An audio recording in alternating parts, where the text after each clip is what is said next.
of this administration, we're committed to continued security assistance for Ukraine as they stand up to Russia's unprovoked and unjustified invasion. Today, President Biden directed the 18th drawdown of an additional $1 billion in weapons and equipment from the Department of Defense inventories. This is the largest single drawdown of U.S. arms and equipment utilizing this authority to date. The package provides a significant amount of additional ammunition, weapons, and equipment, the types of which the Ukrainian people are using so effectively to defend their country. The capabilities in this package include the following: additional ammunition for high-mobility artillery rocket systems, or HIMARS, 75,000 rounds of 155mm artillery ammunition, 120mm mortar systems, and 20,000 rounds of associated mortar ammunition. Munitions for National Advanced Surface-to-Air Missile Systems, or NASAMS. 1,000 Javelin systems and hundreds of AT-4 anti-armor systems. 50 armored medical treatment vehicles. Claymore anti-personnel munitions. C4 explosives, demolition munitions, and demolition equipment, and medical supplies to include first aid kits, bandages, monitors, and other equipment. These are all critical capabilities to help the Ukrainians repel the Russian offensive in the east and also to address evolving developments in the south and elsewhere. The United States has now committed approximately $9.8 billion in security assistance to Ukraine since the beginning of the Biden administration, including $9.1 billion since the beginning of Russia's most recent unprovoked invasion in February. The United States continues to work with its allies and partners to provide Ukraine with capabilities to meet its evolving battlefield requirements, and our allies and partners have stepped up to provide billions of dollars in their own assistance. We will continue to closely consult with Ukraine and surge additional available systems and capabilities in support of its defense. Secretary Austin remains in routine dialogue with his counterpart, Minister Reznikov of Ukraine, and our support for Ukraine and that of the international community for Ukraine remains unwavering. At every stage of this conflict, we have been focused on getting the Ukrainians what they need, depending on the evolving conditions on the battlefield. We are working around the clock to fulfill Ukraine's priority security assistance requests, delivering weapons from the United States stocks when they are available, and facilitating the delivery of weapons by allies and partners when their systems better suit Ukraine's needs. At least 50 countries have now provided security assistance to Ukraine since Russia invaded. More than 50 countries have participated in the Ukraine Defense Contact Group that Secretary Austin regularly convenes. Our continued joint and unified efforts ensure that Ukraine can be successful today and build enduring strength for the future. I would just like to close by repeating something that I said at my last briefing. It's important as we focus on these numbers and capabilities to remember the massive behind-the-scenes efforts involved from our service members, civilians, and contractors who are working to obtain and move this equipment. From the individual bases sourcing our drawdown packages to the Transportation Command providing movement support, to our service members on rotation in support of our enhanced presence across U.S. European Command, and to our own policy professionals right here in the Office of the Secretary of Defense. The Department has come together in extraordinary ways to support this historic effort. Without our most valuable resource, the never-ending dedication and support of our employees and contractors, this response would not have been possible. And with that, I'm happy to take the first question. Great, thank you, sir. Thanks. I think we're gonna start with the AP, who I believe is on the phone. Ellen, over to you. I am. Thank you for doing this. And I'm sorry if you said this already, but how many rockets for the HIMARS are included in this package? Yeah, so we've never given precise numbers of the rockets. We don't want to tip off the Russians to every last detail. But what I can say is since we provided the HIMARS and the associated munitions, which are referred to as GMLRS, which stands for Guided Multiple Launch Rocket Systems, these are precision-guided missiles with about a 70-kilometer range. We've provided multiple hundreds of these systems in the past few weeks, but I'm not going to go into the details of the specific number in this package. All right, well, back to the room here. Idris? Thank you. Kyiv has said the casualty numbers are about 100 to 200 per day. Do you believe those are sustainable numbers? And on a separate topic on China and Taiwan, prior to Speaker Pelosi's trip, General Milley had said he did not believe China would try to militarily seize Taiwan in the next few years. He said 2 years specifically. After Speaker Pelosi's trip and China's reaction, do you still believe China will not militarily seize Taiwan in the next few years? Yeah, good question. So as it relates to Ukrainian casualty numbers, I mean, obviously the fighting has been intense for some period of time now in the east. Fighting is intensifying also in the south. I think the numbers of casualties have gone up and down. I can't speak to the veracity of those particular numbers. I will say this though. First, that the Ukrainian morale and will to fight is unquestioned and much higher, I think, than the average morale and will to fight on the Russian side. So I think that gives the Ukrainians a significant advantage. After all, more than 40 million Ukrainians are fighting. The stakes are existential for them. They are fighting for the survival of their country. I'll also say the Russians are taking a tremendous number of casualties on the other side of the equation. You know, precise figures. There's a lot of fog in war, but you know, I think it's safe to suggest that the Russians have probably taken 70 or 80,000 casualties in less than 6 months. Now, that is a combination of killed in action and wounded in action, and that number might be a little lower, a little higher, but I think that's kind of in the ballpark, which is pretty remarkable considering that the Russians have achieved none of Vladimir Putin's objectives at the beginning of the war. I mean, his overall objective was to overrun the entire country, to engage in regime change in Kyiv, to snuff out Ukraine as a independent, sovereign, and democratic nation. None of that has happened. The initial thrust on Kyiv was completely thwarted and rolled back by the Ukrainians. The Russians then shifted to the east. They have made some incremental gains in the east, although not very much in the last couple of weeks, but that has come at extraordinary cost to the Russian military because of how well the Ukrainian military has performed and all the assistance that the Ukrainian military has gotten. And I think now conditions in the east have essentially stabilized, and the focus is really shifting to the south. And in part, that's because the Ukrainians are starting to put some pressure down south, and the Russians have been forced to redeploy their forces down there. So yes, both sides are taking casualties. The war is the most intense conventional conflict in Europe since the Second World War. But the Ukrainians have a lot of advantages, not the least of which their will to fight. I will say this as it relates to China and Taiwan. The crisis, across the strait is essentially a manufactured one by Beijing. Speaker Pelosi's visit is not the first time that a speaker of the United States House of Representatives has traveled to Taiwan. Certainly, congressmen and women from the United States regularly go to Taiwan. Legislatures from around the world go to Taiwan. Our Congress is an independent body of our government. Nothing about the visit changed one iota of the U.S. government's policy toward Taiwan or towards China.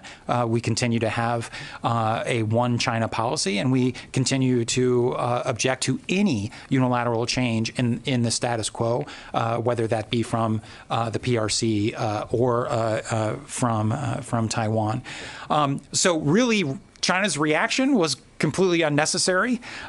Clearly, they weren't happy with the speaker's visit, and so you saw a series of live fire demonstrations, including something around a dozen missile exercises that kind of bracketed the island. You've seen an increased pace of naval and air activities in the strait, including those that cross over the so-called center line or the median line between mainland China and Taiwan. Clearly, the PRC is trying to coerce Taiwan. Clearly, they're trying to coerce the international community. And all I'll say is we're not going to take the bait, and it's not going to work. So it's a manufactured crisis that that doesn't mean we have to play into that. I think it would only play to Beijing's advantage. What we'll do instead is to continue to fly, to sail, and to operate wherever international law allows us to do so, and that includes in the Taiwan Strait. And we will continue to stand by our allies and partners in the region. And I think there's a lot of confidence in that U.S. commitment. Thank you, sir. Jen, Fox News. So Idris didn't ask whether it was a manufactured crisis by China. He asked whether there was a new assessment as to whether China would take Taiwan militarily in 2 years. What's the answer to that? No. Okay. And in terms of the Russian casualties, how long do you assess that Russia can sustain this level of casualty? It's an interesting question, and not one I can answer with a high degree of certainty. Obviously, Russia's a very large country. A lot of it would depend, I think, on the political decisions that Vladimir Putin will make ultimately about whether he can continue to recruit and send additional forces to the front, whether he was at some point, willing to engage in national mobilization or some other effort. But he's tried to describe this all-out invasion as a special military operation, and has thus far been hesitant to mobilize his entire country toward the effort. But I think so. I don't know. And a lot depends on ultimately decisions that they will make. But I will tell you this, the Russian military has been treated badly. I think that they certainly assumed that they could steamroll over Ukraine in a matter of days or weeks. It now turns out to have been a profound miscalculation. The Ukrainians are doing more than holding their own, and I expect that trend will continue. All right, Sylvie, the AFP. Hello, sir. Thank you.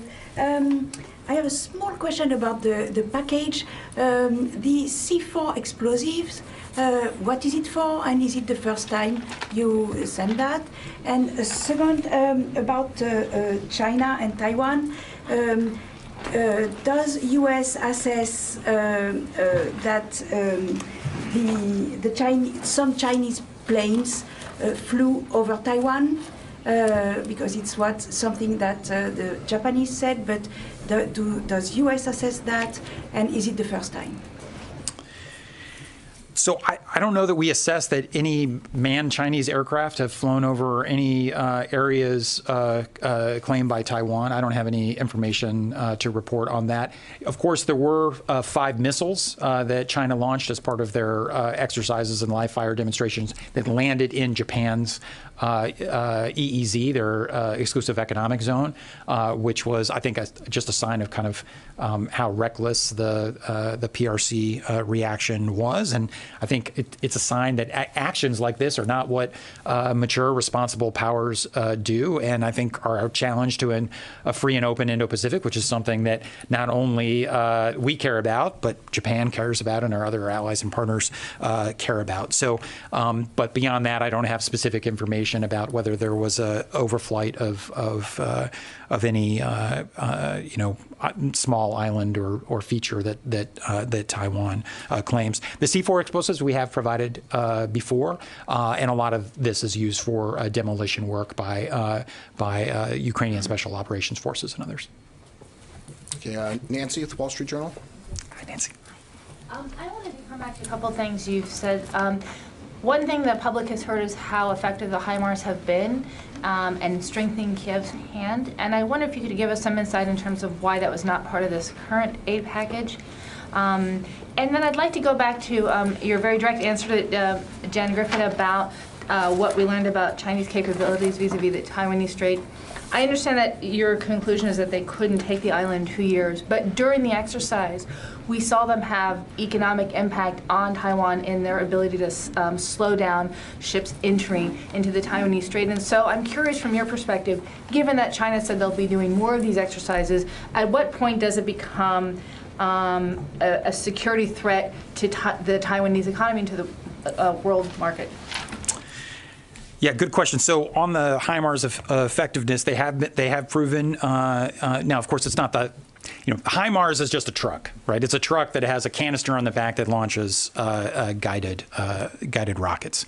The munitions themselves, these GIMLRs that I referred to earlier, are having a very profound effect. I mean, this is a 200-pound warhead. It's kind of the equivalent of an airstrike, frankly, a precision-guided airstrike. These are GPS-guided munitions. They've been very effective in hitting things that previously the Ukrainians had difficulty hitting reliably. So command and control nodes, sustainment and logistics hubs, key radar systems, and other things. And what it's done is it's made it more difficult for the Russians to move forces around the battlefield. They've had to move certain aspects back away from the HIMARS. It's slowed them down. It's made it harder for them to resupply their forces. So I think it's having real operational effects. Now the question is, why aren't there more GIMLRs in this package? And the reason is actually pretty straightforward. We provided a tremendous number of GIMLRs in the last PDA package, and we're now on a rhythm of shipping it so that things are arriving on a steady cadence. So I think you can expect that in the next PDA package there will be the next increment of GIMLRs. So you haven't seen the last of the GIMLRs. And on Thailand. Oh, yes, on that. So, I defer to our counterparts at the Treasury Department and the Commerce Department on the impact, but my sense, at least from reading what they say, is that there hasn't been much of an effect on Taiwan's economy or the international economy. You didn't see a dramatic reaction by the markets. I think that's largely because even though Beijing was trying to manufacture a crisis, we didn't rise to the bait, and so it didn't, I think, look to the international community as if this was some spiraling or escalating moment. We were very conscious to not send that signal because it would not be productive for anybody. Now, of course, as the operational tempo of PRC activities increase in and around Taiwan, there's an enormous amount of global commerce that passes through the Taiwan Strait. Taiwan itself is, among the most impactful economic entities on planet Earth. I mean, it provides something like, 70 to 90% of the most advanced semiconductors that everybody's iPhone and laptops and everything else runs on.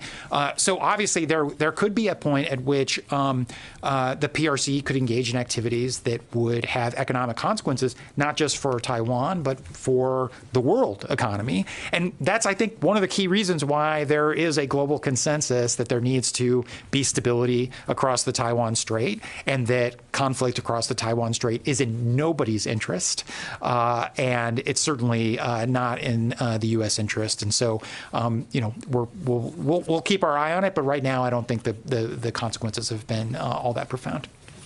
All right, we'll go to Oren, CNN. A China question and a Ukraine question. You described Speaker Pelosi's visit as standard or routine, saying other speakers have visited and CODELs go fairly frequently. If that's the case, then why did the military not want Speaker Pelosi to go? President Biden was specific in his wording there. And then the Ukraine question, you're sending ammo for the M777s, the 155, and for the HIMARS, but you're not sending more systems. I was wondering if you've reached the limit of what you can pull directly from DoD inventories on that. Sure. So on why your first question about the military views, look, I'll let the president's words speak for themselves. From the very beginning, the Pentagon was committed to making sure that if the speaker decided to go, which was her right to make that decision, that we would provide her the support required. We provided an aircraft. We had forces in the region in the event that something unanticipated happened. Thankfully, none of that happened. Look, I did think that we anticipated that the visit would make news, and that the leadership in Beijing would present it as being provocative, and would seek to manufacture the crisis that we've now seen unfolding before us. I mean, nothing that's happened was unanticipated. In fact, we predicted it precisely as it was going to happen. In the days before Speaker Pelosi's CODEL to Taiwan, we said that China was preparing to do these live fire exercises and in a higher tempo of air and maritime activities, including activities that were closer to Taiwan. So nothing that China has done has surprised us. So look, we're at a moment of profound international tension. We're talking about Russia and Ukraine. There are developments elsewhere. I think there was a sense that the world didn't require another instance of rising tensions, but it is what it is, and the speaker had every right to go. And when she made the final decision, we were fully supportive, and I think we've managed it well, so that this kind of manufactured crisis by Beijing hasn't produced more consequences than any of us would like. Why aren't we sending more HIMARS and more M777 howitzers as opposed to the ammunition and the Gimlers? Right now, I think, first of all, we've sent 16 HIMARS systems, which is actually quite a lot. Again, these are not systems that we assess you need in the hundreds to have the type of effects they are. These are precision-guided systems for very particular types of targets, and the Ukrainians are using them as such. The Brits have also provided 3 M270 MLRS systems, which essentially, if the HIMARS is a truck, the M270 is the exact same system, but it's on the chassis of an armored vehicle, essentially like a Bradley fighting vehicle, and it can carry 2 canisters instead of 1, but it's the same missiles that get fired from it. The Brits are providing 3, or have provided 3 so far. The Germans have also committed to providing 3. So our assessment actually is that the Ukrainians are doing pretty well in terms of the numbers of systems, and really the priority right now is making sure that they have a steady stream of these Gimlers. And the same is true on the M777 howitzers front, where really we've provided a very large number of systems, so have allies and partners, and then right now the priority is to make sure that the Ukrainians have the ammunition to keep them in the fight. All right, Tony? Sir, Tony Capaccio at Bloomberg. You talked a lot about Russia's the attrition of their troops. Can you talk a little bit about their supplies, their stocks of PGMs, unguided munitions, tank and artillery? Are they running out in the colloquial, and what resupply efforts are you seeing? Are they pulling from Asia or the Baltic areas? And I had a quick Taiwan follow-up. Okay, well, let me do that, and then we'll come back to you for the Taiwan follow-up. So I think certainly the Russians are expending a lot of munitions. I think our assessment is that they've attrited a significant percentage of their precision-guided munitions and their standoff munitions. So think air-launched cruise missiles, sea-launched cruise missiles, things like that. And I think we've actually seen a reduction in how often they're using those because they're running low. But in terms of exactly how much they have left, and also what their assessment is, what they need to keep in reserve for other contingencies, but certainly on the PGMs and the standoff munitions, those have been substantially consumed, attrited. Now, I will say the other important fact to consider is that in addition to the crippling sanctions that have been put on Russia, there are these export controls that limit certain critical technologies, especially components like microchips that are essential for Russia to recapitalize its PGMs and standoff munitions. So it's not just that their stockpiles have gone down appreciably because of how much that they've expended during the conflict, but it's just going to be a lot harder for them to rebuild the high-end pieces of their military because of the international export controls that the United States has championed. So I think that's important. As it relates to other types of ammunition, my sense is they have a lot of kind of dumb artillery rounds and other munitions like that. I don't think we have any assessment to suggest they're reaching some inflection point where they're about to run out of that. As it relates to tanks and armor, I mean, I think to this point, the Russians have probably lost 3,000 or 4,000 armored vehicles in Ukraine, which is a lot. Now, a lot of that is because of the anti-armor systems like Javelin, like the AT-4s, which are in this package, but also, frankly, because of the creativity and ingenuity of the way the Ukrainians have used those systems, especially in the early phase of the conflict when the Russians were stymied in the thrust towards Kyiv. So that's what I would say on that score. You wanted to add something, though, on Taiwan? You mentioned that the Chinese bracketed Taiwan with missiles. Can you confirm that actually Chinese missiles actually flew over Taiwan for the first time? You'll recall China put in place that half a dozen exclusion zones that completely surrounded. We know a number of missiles. Flew into an area where it would look like the track might be passing over Taiwan. But the reason I'm a little cautious here is because Over depends on, a lot of it depends also on the loft and trajectory and what you consider to be over and whether that's the first time or not the first time. So I don't have the physics of it in front of me, so I'm going to be a little cautious of that. But we do know that Chinese missiles landed kind of north and east of the island. And if you look at a map, you can kind of see where the flight trajectories would have been. But beyond that, I don't want to comment. All right, we have time for a couple of more. Nick Schiffer, PBS. Hey, Nick. Let's do one on Ukraine on F-16s. General Brown, of course, said this publicly. Even if there's no plan for training on F-16s, or let me just expand that out to Western jets, even if no plan has gotten necessarily to the top members of this building or to the president, can you talk about some of the work being done to consider training more Ukrainians on Western jets and possibly in sending them? And Taiwan, you pointed out, you guys predicted what Beijing was going to do, but there are missiles that flew from the mainland and landed on the other side of Taiwan. There were missiles that landed inside Taiwanese waters. There was a disruption to Taiwanese shipping, Taiwanese aircraft around there. It seems like Beijing's creating a new status quo, at least trying to normalize this. What can you or Taiwan do to stop that? Yeah, great question. So on the F-16s, a couple of things. I think, as you can appreciate in the PDA package, makes clear our overwhelming priority right now is getting the Ukrainians things that are relevant for the current fight. So right now, the fight is in the east and increasingly in the south. We need to get them capabilities that deliver on a time frame that's relevant to that. So we're focused on these types of capabilities, not something that might deliver in a year, 2, 3 years, et cetera. That said, there is work being done here at the Pentagon and elsewhere out in Europe at EUCOM and elsewhere to help work with the Ukrainians to identify their kind of medium to long-term requirements. So think of things that aren't in the kind of measured in days and weeks, but measured in months and a handful of years.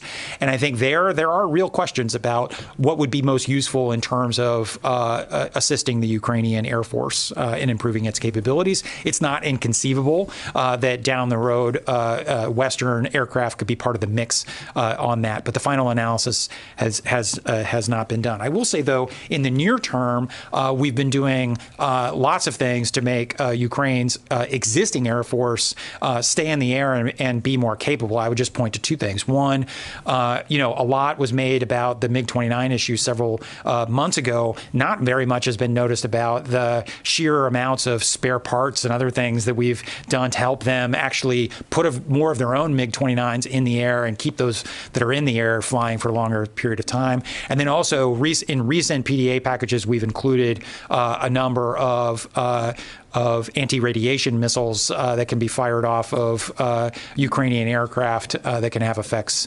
on Russian radars and other things. So there are also things that we're doing to try to make their existing capabilities more effective. In terms of what is China trying to accomplish? I think it's right there in your question. Our policy hasn't changed. All right. We have a one China policy.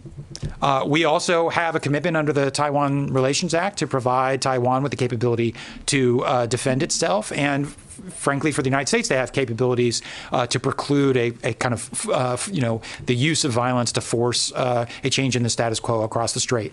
We don't support China using its military actions against Taiwan. We don't support Taiwan moving towards independence. Our policy has not changed its support for the status quo. China's policy is what's changed. And clearly what they're trying to do is salami slice their way into a new status quo. I think a lot has been made of the missile strikes, but really it's the activities in the strait itself. The sheer number of maritime and air assets that are crossing over this kind of de facto center line, creeping closer to Taiwan shores, where it's clear that Beijing is trying to create a kind of new normal with the goal of trying to coerce Taiwan, but also, frankly, to coerce the international community, given the importance of the Taiwan Strait to the global economy. And we talked about that a little bit earlier. So, what's important for us right now is to make sure that Beijing understands that our forces in the region will continue to operate, to fly, to sail wherever international waters allows. That includes the Taiwan Strait. I think you should expect that we will continue to do Taiwan Strait transits as we have in the past. In the coming weeks, we will continue to do freedom of navigation operations elsewhere in the region. We will continue to stand by our allies and partners. So even as China tries to kind of chip away at the status quo, our policy is to maintain the status quo of a free and open Indo-Pacific, which frankly is what I think most of the countries in the region would prefer. All right, last one, Tara Cobb. Thank you very much. Is this the first time that NASAMS have been part of the package to Ukraine? And can you talk a little bit about what limitations there will be on them, and have the systems from Norway actually been delivered to Ukraine? And then I have a second one on Afghanistan. Sure. So there are no NASAMS in this package. There are AMRAAM missiles for the NASAMS. So the NASAMS that are in the pipeline, we think, will probably arrive in the next few months. And the AMRAAM missiles that are in this system, which can be used for the NASAMS, they will take some period of kind of, they'll have to be looked at. The inventory has to be looked at, make sure that all the missiles are in good shape, and then they'll get there in time for the NASAMS arrival. So just to clarify on that specifically, but you wanted to ask a question on Afghanistan. Since we're about a week away from the fall of Kabul, I wanted to get your thoughts on what this building is doing as far as another after-action review. Are we expecting a report? And have there been discussions within the building as to whether it was a policy mistake not to leave a small footprint of U.S. forces in Afghanistan? So I'll say this, there are ongoing lessons learned and after-action reviews here in the Pentagon, elsewhere in the government as well. There's obviously been some media coverage of the after-action review that Secretary Austin commissioned out a number of months ago. That review is completed. It remains classified, and the Secretary is looking at it. And when we have more to report on the status of that report, we will. I do think it's an obligation for all of us to take a hard look, not just in the final days of Afghanistan, but 20 years of the conflict. That's I know something that's important to the Secretary of Defense. It's important to the White House. It's important to members of Congress. And I hope, to the degree that it's possible, we try to take that assessment out of politics and the desire to score points, and really just to reflect on the lessons from America's strongest war. But let me conclude on this. Look, the fundamental driver of the president's decision to complete the withdrawal from Afghanistan that was negotiated by the Trump administration under the Doha Agreement was a recognition that America's strategic priorities had shifted, that the United States had to prioritize the challenge, our pacing challenge, posed by the People's Republic of China, that we had to be prepared to focus more on the threat to European security represented by the acute threat that Russia poses, that for too long we had been bogged down in a particular part of the world at the expense of other more pressing strategic priorities. And I think the events we've been talking about today, whether it's across the Taiwan Strait or in Russia, Ukraine, validate that assessment, that the world has changed and we need to focus on the biggest threats to our security in the contemporary environment. But the other thing the president believed was that we could withdraw our thousands of troops from Afghanistan and still protect our vital national interests when they are threatened from something emanating from Afghanistan.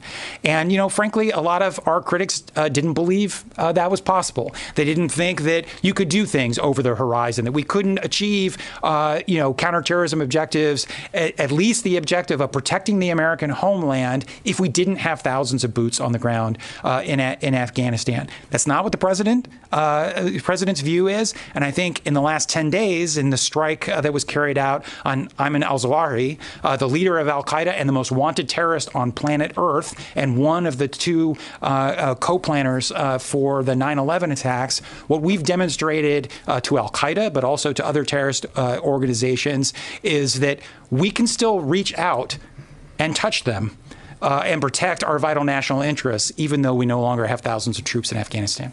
Thanks, everybody. All right. Thank you all.